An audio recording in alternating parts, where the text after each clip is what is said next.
Buenas tardes, hermanas y hermanos, que el Señor les bendiga a todos los que están acá de manera presencial y también a aquellos que están viéndonos a través de las redes. Qué bueno que dedique un tiempo para poder aprender principios muy importantes en cuanto a la vida, en cuanto a las realidades que enfrentamos en el día a día. Quisiéramos recordar que como iglesia tenemos para este año una serie de enseñanzas que es importante participar todos. Las inscripciones del primer curso, Resolución de Conflicto, ya están abiertas. Si usted desea participar, le animamos a poder hacerlo. Será un tiempo de enseñanza y de aprendizaje. Esta tarde queremos hablar de un tema muy importante, tiene que ver con crisis. Vamos a definir, quizás no voy a usar la palabra crisis como una definición, sino que voy a narrar un poco, voy a usar algunos ejemplos de lo que es una crisis. También vamos a considerar algunas propuestas muy importantes que algunos expertos en la materia han llegado a entender que son procesos que funcionan en la vida, ¿no? Funcionan en la vida. Primero quisiera empezar hablando de un aspecto bíblico. Ahí en el segundo o en primera de Pedro, por favor, mantenga su Biblia abierta. Y quisiera decir lo siguiente, amados hermanos: el sufrimiento es parte de la vida del cristiano. El sufrimiento no es un castigo. Algunas veces el propósito de las pruebas, el propósito de las dificultades es formarnos, es hacernos mejores personas. ¿Por qué estoy diciendo esto? Primera de Pedro, capítulo 5, versículo 10. Quiero que preste mucha atención a este versículo. Mas el Dios de toda gracia, que nos llamó a su gloria eterna en Jesucristo, después que hayáis padecido un poco de tiempo, Él mismo os perfeccione, afirme, fortalezca y establezca. Hay algunas palabras importantes en este versículo. Pedro es un apóstol. Él está escribiendo a una audiencia que está pasando una crisis de persecución, de sufrimiento. Es el primer siglo. Es el Imperio Romano quien está gobernando. Los cristianos están siendo perseguidos. Y Pedro les dice lo siguiente: después que hayáis padecido un poco de tiempo. Estas son buenas noticias, amados hermanos. Las crisis, los malos tiempos, algunas veces serán un poco tiempo, algunas veces van a ser días, horas, algunas veces van a durar meses o quizás años, pero son temporales, no van a ser para siempre. Y segundo, Pedro habla de que es como que Pedro está diciendo: la manera de que ustedes sean perfeccionados, la manera que ustedes sean personas firmes, la manera de que ustedes sean fortalecidos, la manera en que ustedes sean establecidos en su fe, es a través de las pruebas. Por eso estamos diciendo que como cristianos, el sufrimiento es parte de la vida. El sufrimiento no es un castigo. El sufrimiento es algo que Dios ha establecido para hacernos mejores personas. Hoy en nuestros días se habla de crisis. Nuestro contexto es hablar de crisis. Una crisis es un cambio. Hablar de crisis es hablar de cambios. A veces podrían ser cambios repentinos, a veces podrían ser cambios que se han ido dando de manera gradual hasta que llega a un punto donde la crisis explotó y hubo un cambio radical. Las crisis pueden ser matrimoniales, pueden ser familiares, pueden ser con los hijos, pueden ser jóvenes que a veces toman malas decisiones, terminan abandonando la fe. A veces matrimonios jóvenes que después de varios años no han podido convertirse en padres. Y a veces este tipo de experiencia trae frustración, trae decepción a la vida de un matrimonio. Las crisis pueden ser familiares, pueden ser matrimoniales, pero también las crisis pueden ser financieras. Problemas económicos.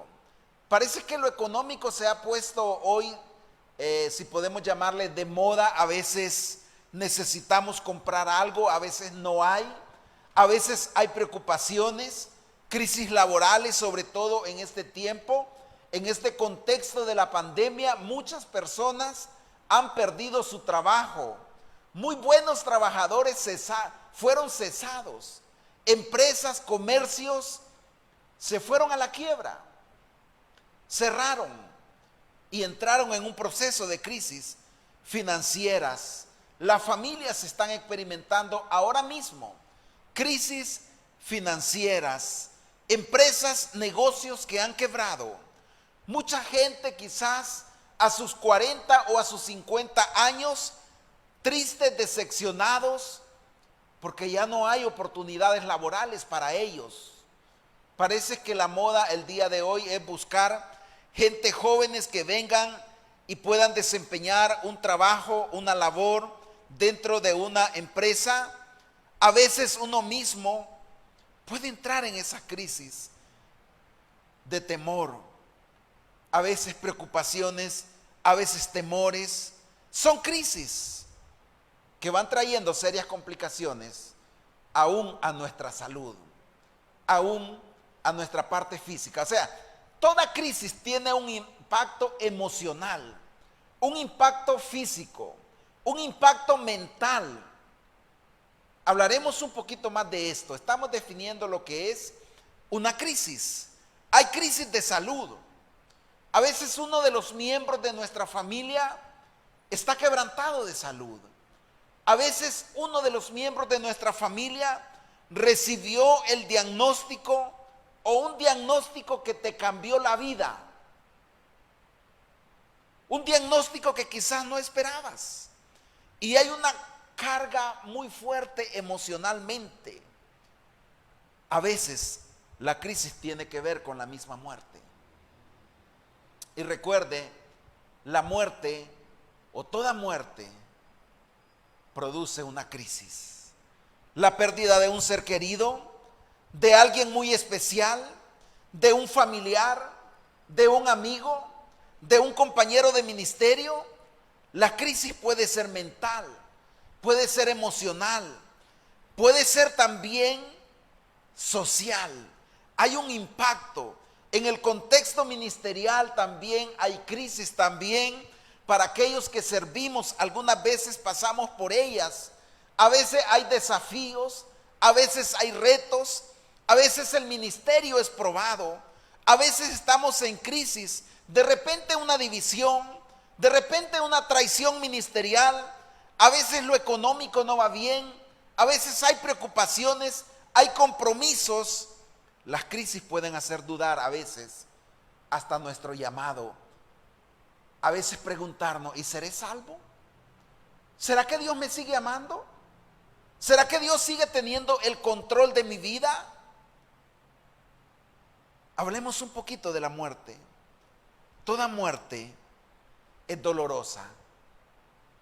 Toda muerte produce un duelo, pero a veces cuando es una muerte abrupta, inesperada, el impacto, el golpe es mucho más fuerte.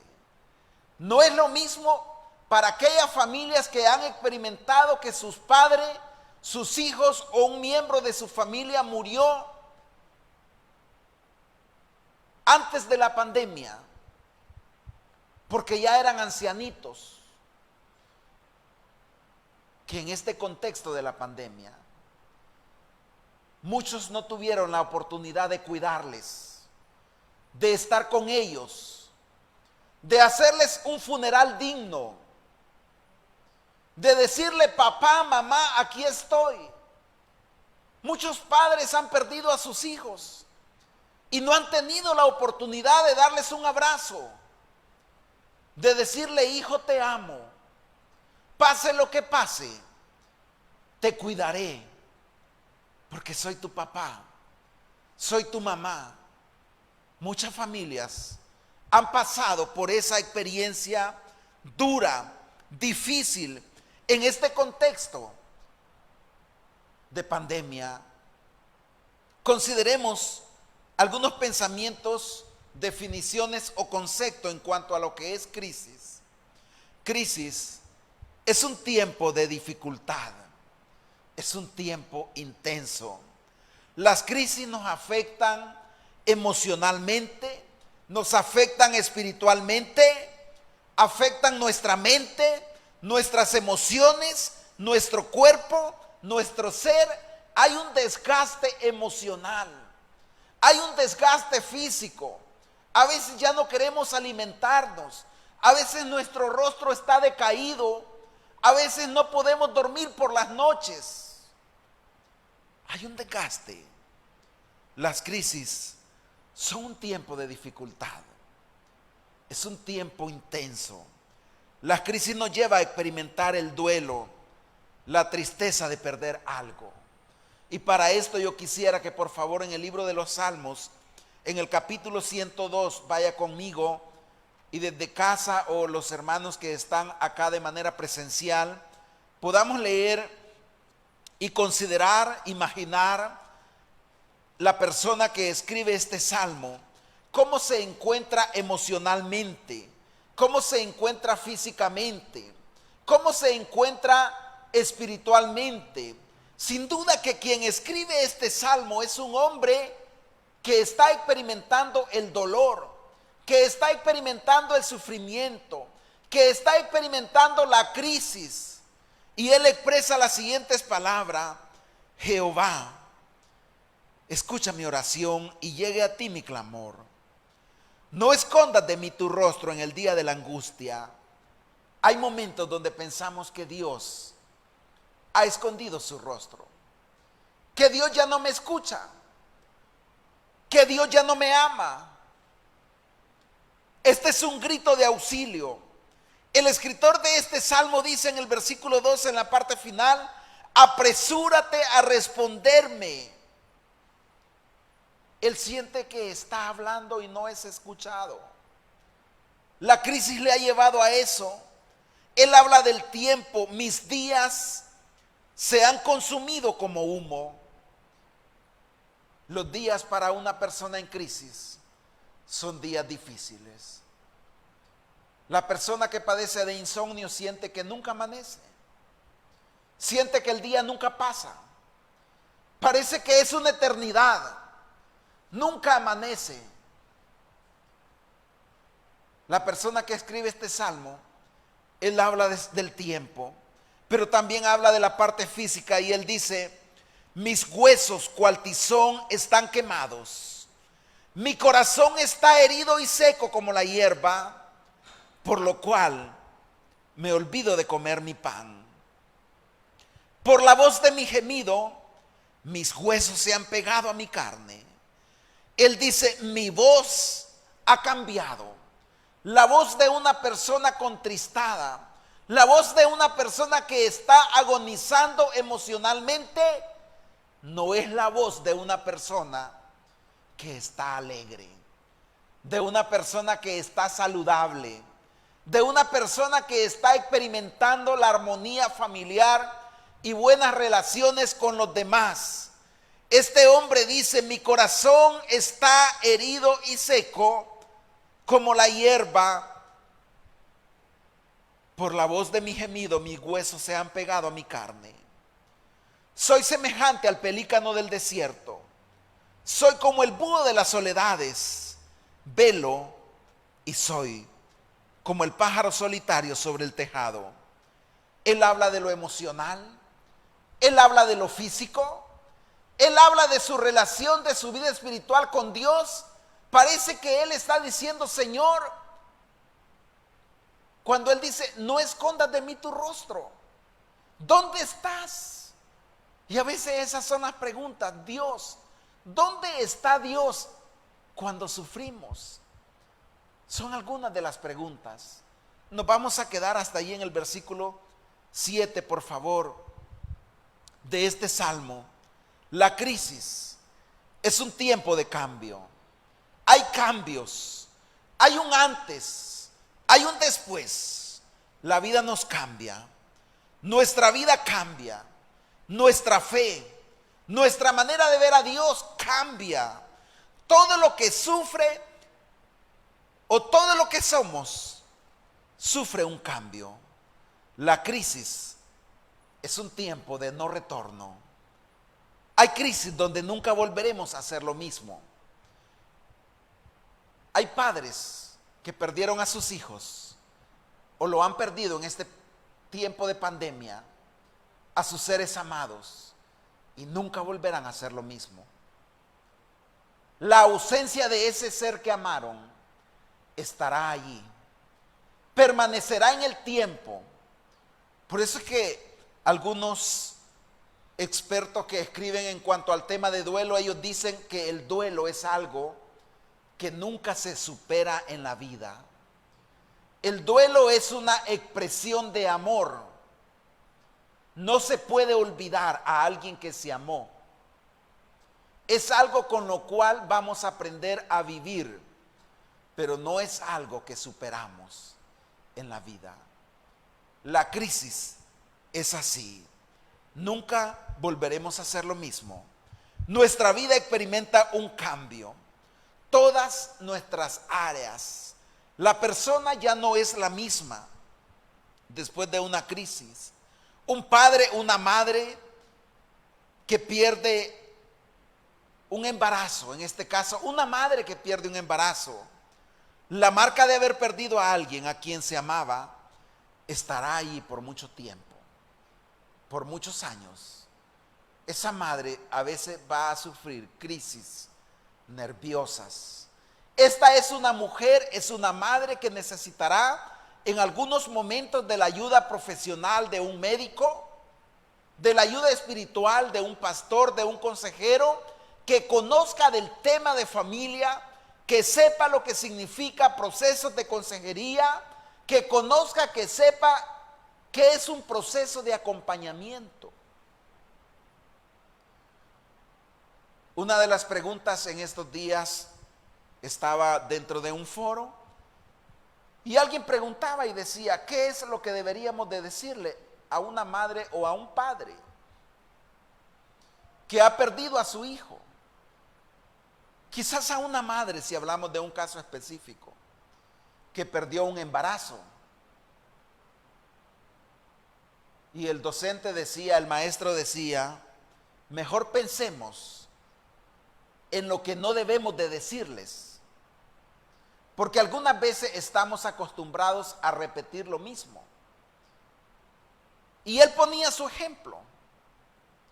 Un hombre joven, su esposa había muerto de un infarto, y una de las personas que entre comillas pensaban animarle, le dicen, mire hermano, pero usted es un hombre joven. Y él dice, ¿qué me estaban diciendo con eso? Me estaban diciendo, usted puede volver a casarse. Ese es un momento que yo no estoy pensando en el matrimonio. Yo no estoy pensando en volver a casarme. Lo que yo quiero es ver a mi esposa otra vez respirando con vida. Es ver el nacimiento de mi hijo. Otras veces le decimos, no se preocupe, él está en un mejor lugar. Esa persona no quiere saber si está en un mejor lugar o en un peor lugar.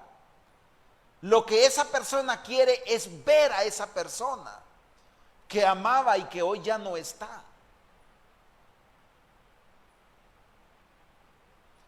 A veces decimos, pero es que aparte de estar en un mejor lugar, él un día va a resucitar.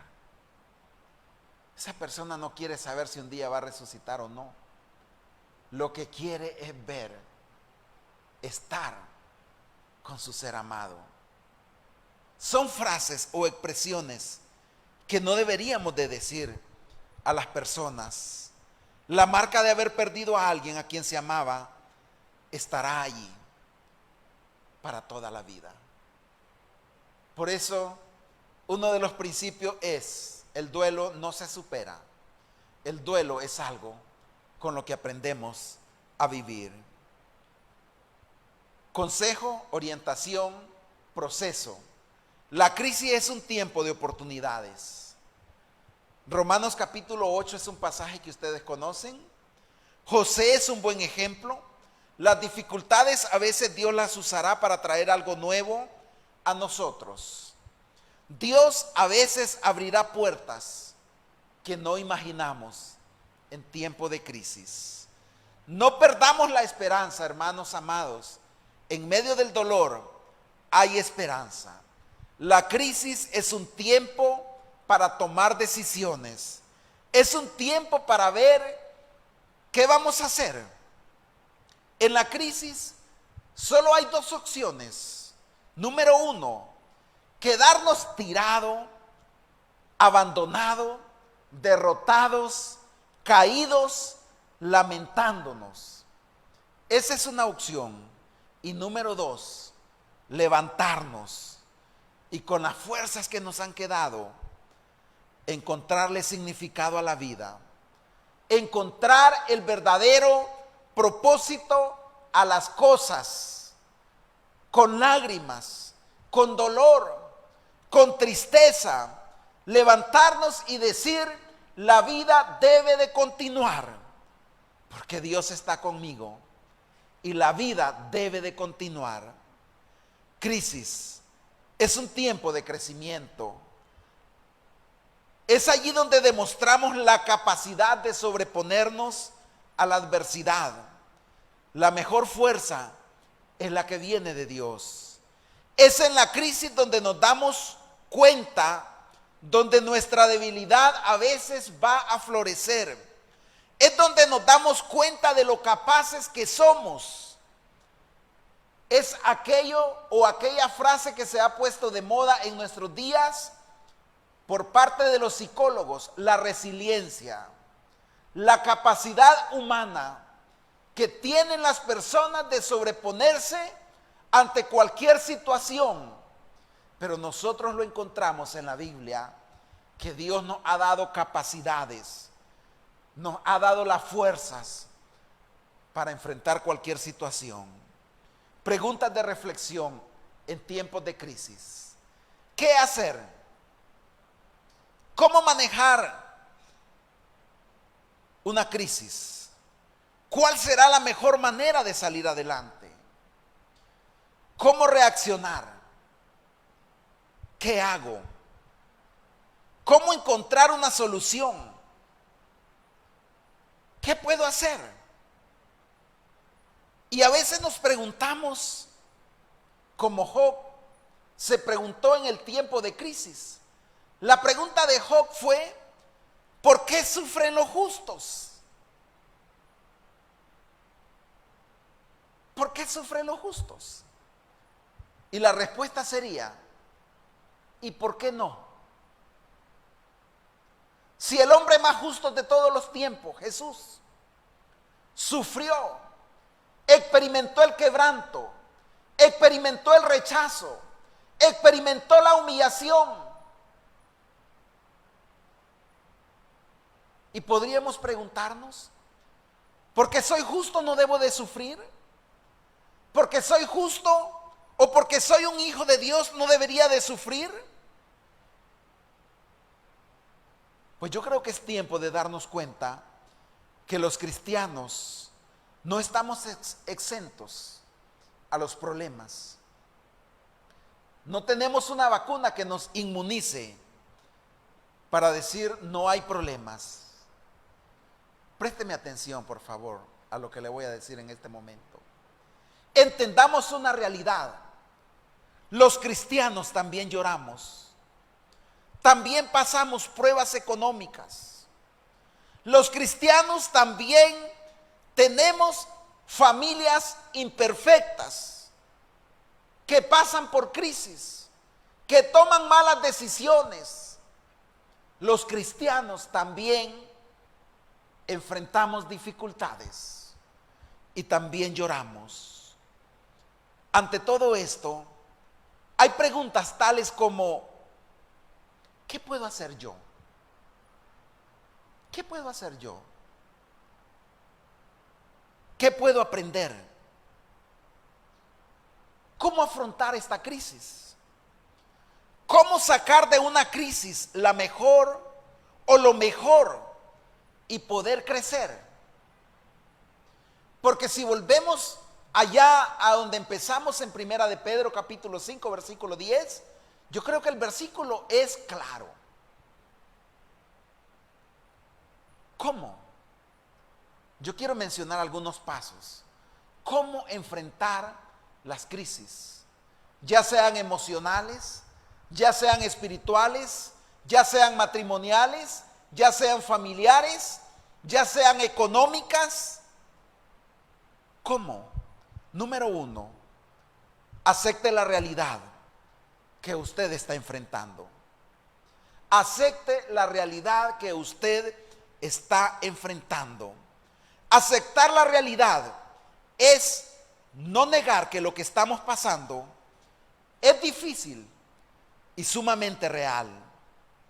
Uno de los errores algunas veces, cuando alguien ha perdido a un ser amado, es lo que algunos le llaman la etapa de aceptación.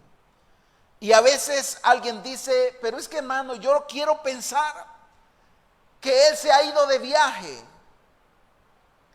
Eso es incorrecto, porque creamos una falsa expectativa. Cuando alguien se ha ido de viaje, un día va a regresar. Pero cuando alguien ha muerto, no le volveremos a ver, al menos físicamente antes de la segunda venida de Cristo. Por lo tanto, no imaginemos así. Es que Él está ahí. Y hay personas que a veces han perdido a un cónyuge y lo que hacen es que la ropa de él o de ella lo ponen en la cama, en la habitación matrimonial y dicen, allí está él, porque él un día va a regresar. No, él no va a regresar. Vivamos, aceptemos esa realidad. Dicen los expertos en el tema de crisis que la resolución de un problema depende en un 95% en reconocer que hay un problema. Mientras yo no reconozco que tengo un problema, no puedo encontrar una solución. Tenemos que aprender a aceptar la realidad, que lo que estamos pasando es doloroso, es difícil, pero es lo que estamos pasando. Y esa es la realidad. Número 2, hay que reconocer nuestras emociones. Acepto la realidad, pero también debo de reconocer mis emociones. Estar triste no es pecado. No hay nada de malo llorar. No hay nada de malo en preguntarle a Dios. No hay nada de malo aún en cuestionar a Dios. El Job que encontramos en el capítulo 1 no es el mismo Job que encontramos a partir del capítulo 2 y 3. Es un Job que cuestiona a Dios. Es un Job que le está haciendo preguntas a Dios. No hay que negar nuestras emociones. Los cristianos también pasamos crisis. Y en esas crisis hay diferentes tipos de emociones. A veces podemos sentirnos enojados. A veces podemos sentirnos desilusionados con Dios, desilusionados con la iglesia. A veces podemos sentirnos culpables. A veces podemos sentirnos abandonados. A veces podemos sentirnos desesperados. No hay nada de malo en pasar por todo esto. Lo malo es esconderlo. Reconozca sus emociones. Lo malo es pretender fingir que eso no está pasando. Recuerde, somos seres emocionales que tenemos sentimientos. Aceptemos la realidad. Aceptemos cuáles son nuestros sentimientos. Llorar nos ayuda a recibir el consuelo de Dios. ¿Por qué digo esto? Si usted ha leído los evangelios, Mateo capítulo 5, versículo 4, Las palabras de Jesús son: bienaventurado, dichosos los que lloran, porque ellos serán consolados. Llorar no es pecado. Llorar no te hace perder tu hombría si eres un varón. No es como dice la canción, que los hombres no deben llorar. Creo que sería hipocresía no hacerlo cuando tú eres un ser emocional. Reconoce tus emociones. Llorar nos ayuda a recibir el consuelo de Dios. Siguiente principio: enfocarnos en lo que sí podemos controlar y no enfocarnos en lo que está fuera de nuestras manos. En una crisis hay aspectos que sí podemos controlar, pero hay otros que no. Es muy fácil angustiarse y afligirse por cosas que no podemos controlar. Ahora mismo hay gente preocupada por la nueva mutación del virus, el famoso Omicron. Y aparte de ese, dicen que ya hay otras mutaciones. Y la pregunta es: ¿qué podemos hacer para que no llegue? Pues nada. Pero sí podemos cuidarnos. Sí podemos usar nuestra mascarilla. Sí podemos lavarnos las manos constantemente. Sí podemos tener un distanciamiento, no andar en lugares de aglomeraciones donde no debemos de andar. No podemos controlar lo que la gente piensa del COVID-19, tampoco podemos controlar lo que piensan de la vacuna, pero sí podemos controlar usar nuestra mascarilla, comer saludable, salir a caminar, tomar vitaminas. Eso te ayudará mucho a tu cuerpo, a tu salud. En una crisis debemos enfocarnos en lo que sí podemos controlar. Dicho de otra manera, en una crisis debe enfocarse en lo que usted puede controlar. Y lo que no podemos controlar, usted ya sabe en manos de quién está. En manos de aquel que sí, todo lo puede. Él siempre todo lo puede. Aquello que usted no puede hacer, a veces le llamamos aquello que se sale del control de nuestras manos, que no le quite el sueño. Entréguelo en las manos de Dios. ¿Sabe por qué? Porque si no lo hacemos, podemos caer en una terrible ansiedad. Y eso puede crear mucha estrés. Dicho de otra manera, cuidemos de no estresarnos. Cuidémonos de la ansiedad. Cuidado con el estrés. Cuidado con la ansiedad. Es algo que debemos de tener cuidado en el tiempo de crisis. Porque en una crisis es fácil caer en el estrés. No dormir, no comer bien. Su apariencia física personal se descuida muchas veces. Cuidémonos para no caer en el pánico exagerado. No deje que el pánico le controle. En la crisis debemos aprender a reinventarnos, buscar nuevas soluciones. Ese es otro principio. En las crisis es un tiempo para reinventarnos, para buscar nuevas soluciones, buscar nuevas estrategias. La vida debe de continuar.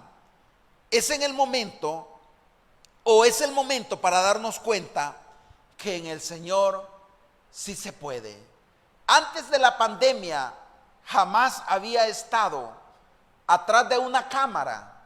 Muchos pastores, predicadores y maestros nunca habían estado enseñando, predicando a través de una cámara. Pero fue la crisis de salud que nos enseñó a reinventarnos. Y hemos predicado, hemos enseñado, hemos aconsejado, hemos orientado. La crisis es un tiempo para reinventarnos.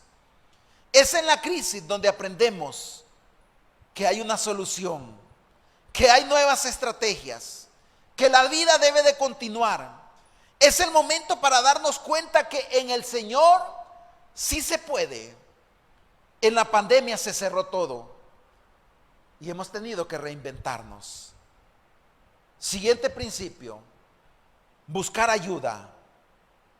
Busque ayuda, ya sea en la iglesia o ya sea en lo profesional, pero busque ayuda. No pensemos que lo podemos arreglar todo. No piense así. Hay crisis donde necesitamos buscar ayudas o ayuda de otras personas. Es necesario buscar ayuda. Crisis es un tiempo de oportunidades. En la crisis experimentamos el cuidado de Dios. Elías experimentó el cuidado de Dios. Moisés experimentó el cuidado de Dios en el desierto. Allá donde iba donde estaba huyendo, experimentó el cuidado de Dios. Daniel experimentó el cuidado y protección de Dios.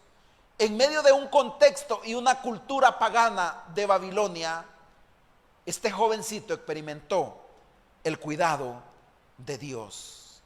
Y por último, en la crisis podemos crecer, podemos encontrar la fortaleza. Las crisis son procesos de crecimiento. ¿Por qué digo esto?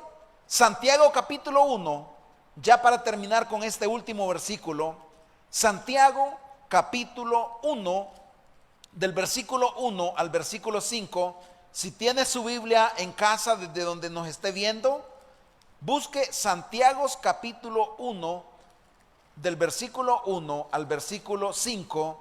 Es interesante lo que Santiago dice de las pruebas, de las dificultades. Capítulo 1 del versículo 2 vamos a leer al 5.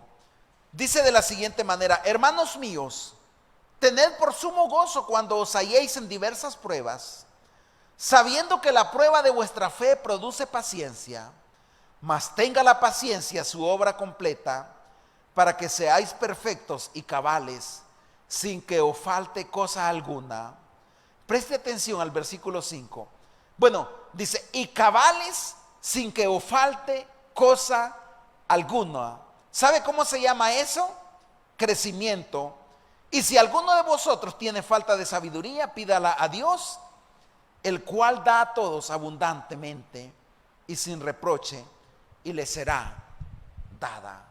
Amados hermanos y hermanas que nos han escuchado a través de esta transmisión, recuerde, el sufrimiento es parte de la vida del cristiano. El sufrimiento no es un castigo. Algunas veces el propósito de las pruebas y dificultades es formarnos, es hacernos mejores personas. Y recuerde, las crisis son tiempos de cambio. Las crisis es un tiempo de crecimiento. Es un tiempo donde nos damos cuenta que Dios nos ha dado capacidades para salir adelante y ponernos ante cualquier situación y terminar dándole la honra y la gloria a Dios. Espero que estos principios que hemos compartido en esta tarde puedan ayudarnos a entender, a orientar a otros que estén pasando por dificultades. Si usted no lo está, qué bueno, pero hay otros que quizás están pasando por dificultades y yo le animo a ser de bendición a esas personas. Reconozca sus emociones, reconozca que necesita buscar ayuda, especialmente de Dios y de aquellas personas que le aman. Cierre sus ojos e incline su rostro. Terminaremos orando. Amado Dios, nos animamos, nos gozamos en ti. Saber que aún aquellos momentos de dolor, aquellos momentos de tristeza, aquellos momentos de preocupación, aquellos momentos de angustia, tú sigues teniendo cuidado de nosotros. Tú cuidaste de aquella mujer viuda que alimentó a Elías. Tú cuidaste de Elías, le alimentaste, le animaste En medio de aquel tiempo, de aquel contexto donde Elías está deseando y anhelando la muerte, tú cuidaste de él. Tú cuidaste de Job cuando lo había perdido todo. Había perdido la salud, había perdido a su familia, había perdido a sus amigos, pero no te había perdido a ti. Es posible que en un tiempo de crisis perdamos algunas cosas que son importantes, pero hay algo seguro que usted nunca va a perder: la presencia de Dios. Hermanas y hermanos que nos están viendo a través de esta transmisión, ánimo, hay esperanza. Dios quiere consolarte. Si debes de llorar, llora. No es pecado. Señor, rogamos por aquellas familias, por aquellos hombres y mujeres, por aquellas esposas que están pasando dificultades, quizás un problema relacional, quizás un problema matrimonial, quizás como madre han sido heridas por sus hijos, quizás sus hijos han sido groseros, les han ofendido, les han faltado el respeto, pero por favor, recuérdale que hay esperanza en ti. Dios, gracias porque tu palabra siempre nos consuela, siempre nos anima, siempre nos da una advertencia. Amado Dios, gracias por tu cuidado. Gracias porque tú eres nuestro Padre. Y como Padre, tú eres perfecto. Ayúdanos a descansar en ti. Hay cosas que no vamos a poder controlar, pero tú sí tienes el control, porque tú eres experto de controlarlo todo. En el bendito nombre de tu Hijo Jesús. Amén. Que Dios les bendiga, amados hermanos. Quedamos con la última alabanza para cerrar este tiempo. Nuestro hermano Gustavo.